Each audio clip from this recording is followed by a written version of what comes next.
The morning after the second phone call felt heavier than the one before. Tieu Lac stood on the wide wooden porch of her small house.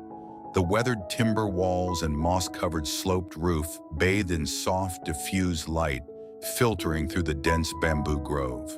She stared at the familiar trellis of gourds behind the house, their long, pale green fruits hanging heavily like silent witnesses to the quiet life she had built here. Quan stood a few steps away, his tall frame leaning against the wooden railing, sleeves rolled up to his elbows. He hadn't slept much. Neither had she. The unknown caller's words still echoed between them, like a shadow that refused to disappear with the sunrise. "We can't stay locked inside forever," Tieu Lac said quietly, her voice barely louder than the rustling bamboo leaves. "The gourds need care, and I need to feel useful." Quan turned to look at her. His dark eyes carried that familiar mix of protectiveness and restraint. He didn't argue immediately. Instead, he nodded slowly. "Then we go together," he replied, his tone low and steady. "But not far." Tieu Lac gave a small nod. She changed into her simple farm clothes, a loose white blouse and comfortable pants, while Quan waited on the porch. When she stepped out, he was already holding 2 woven baskets and a small knife. They walked side by side along the narrow dirt path that led deeper into the bamboo forest behind the house. The tall stalks rose like green pillars around them, creating a natural canopy that softened the world outside. The air smelled of damp earth and fresh green. For a few minutes, the only sounds were their footsteps and the gentle sway of bamboo. Tieu Lac felt the tension in her shoulders ease slightly with every step. This forest had always been her sanctuary.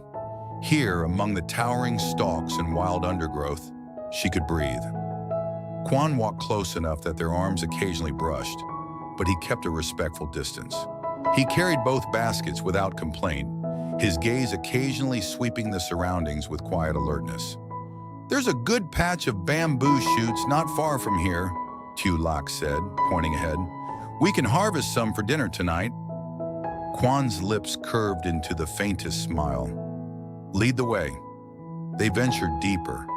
The path grew narrower, the bamboo thicker. Sunlight pierced through the canopy in scattered beams, creating shifting patterns on the forest floor. Tieu Lac moved with familiar ease, her steps light on the uneven ground. Quan followed, his taller frame occasionally ducking under low-hanging stalks. After 20 minutes, they reached a small clearing where young bamboo shoots pushed through the soil. Tieu Lac knelt down, her fingers gently brushing away leaves and dirt to reveal the tender shoots. "These ones are perfect," she murmured, carefully cutting one with the small knife. "Not too old, not too young." Quan set the baskets down and knelt beside her. He watched her hands work with quiet admiration. When she handed him the knife, he took it without hesitation and began cutting another shoot, his strong hands surprisingly gentle with the delicate plant. They worked in comfortable silence for a while. Occasionally their fingers would brush when reaching for the same shoot. Neither pulled away immediately. Each small touch felt like a quiet reassurance in the midst of uncertainty. "You're good at this," Tieu Lac said softly after some time, glancing at him. "I didn't expect a CEO to know how to harvest bamboo shoots." Quan let out a low chuckle, the sound warm and rare. "I'm learning from you." Tieu Lac felt a gentle warmth spread in her chest. She looked down at the basket slowly filling with fresh shoots, then back at the man beside her. In this moment, surrounded by bamboo and the earthy scent of the forest, the dangers waiting beyond the grove felt distant. They continued working. Quan stood up to reach a slightly higher shoot, stretching his arm. Tieu Lac rose as well, moving to another cluster a few steps away. That was when it happened. As she stepped forward, her foot landed on something soft and unexpected. A sharp pain shot through her ankle like fire. She gasped, instinctively pulling her leg back. "Tieu Lac?" Quan's voice was immediate, sharp with concern. She looked down. A small snake, brown and slender, slithered quickly into the undergrowth. 2 tiny puncture marks were already visible on her ankle. the skin around them beginning to swell. "Ran," she whispered, her voice trembling.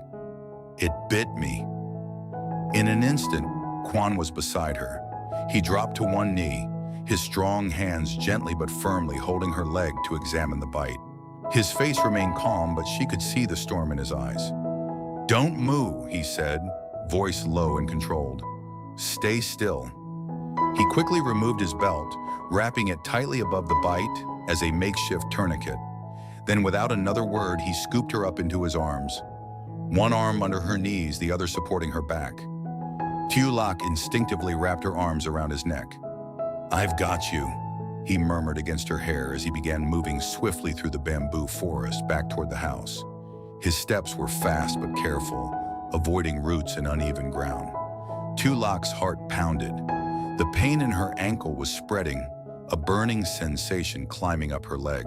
She pressed her face against Quan's shoulder, breathing in his familiar, clean scent. "Quan, it hurts," she whispered. "I know," he replied, his voice tight. "Just hold on. We're almost there."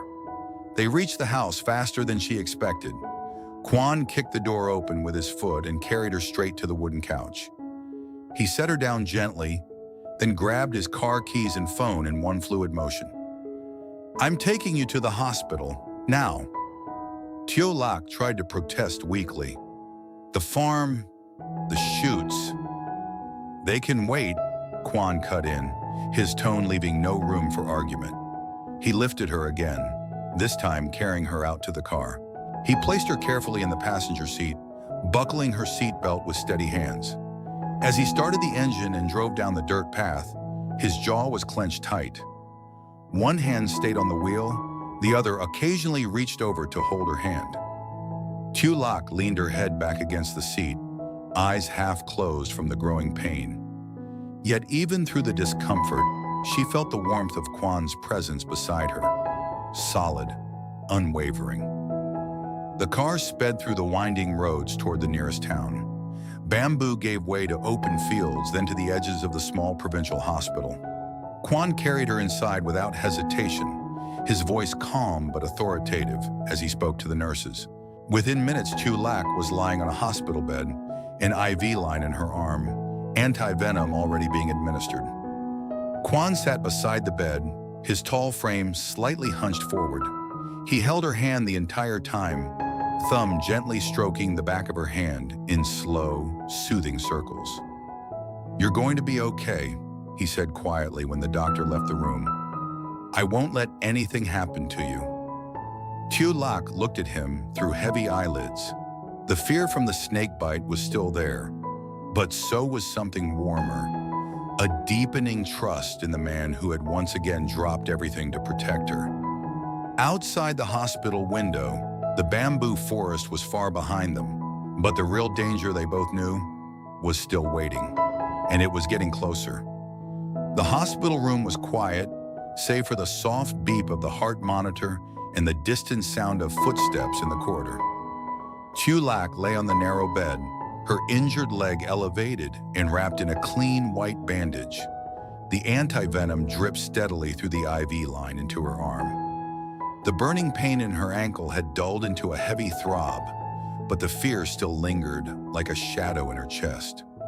Quan sat in the plastic chair beside her bed, his tall frame making the simple seat look too small. He hadn't left her side for even a moment. His white shirt was slightly wrinkled from the hurried drive and the forest run, sleeves still rolled up, revealing the tense muscles of his forearms. One hand rested gently over hers on the bedsheet, his thumb moving in slow, steady circles against her skin, a silent promise that he was there. Tieu Lac turned her head slightly to look at him. His profile was sharp against the pale hospital wall, jaw tight, eyes fixed on the IV bag as if willing it to work faster. She had never seen him like this. So focused, so protective, yet so quietly vulnerable. "You didn't have to carry me the whole way," she whispered, her voice hoarse from the earlier pain. Quan's gaze shifted to her immediately. The corners of his mouth lifted in the faintest, almost tired smile. "Yes, I did," he replied softly, There was no other option. A long silence settled between them, not uncomfortable, but heavy with everything unsaid. Through the small window, the late afternoon light filtered in, casting gentle shadows across the room. Outside, the distant outline of bamboo groves reminded them both of the peaceful farm they had left behind in haste. The doctor returned briefly to check her vitals.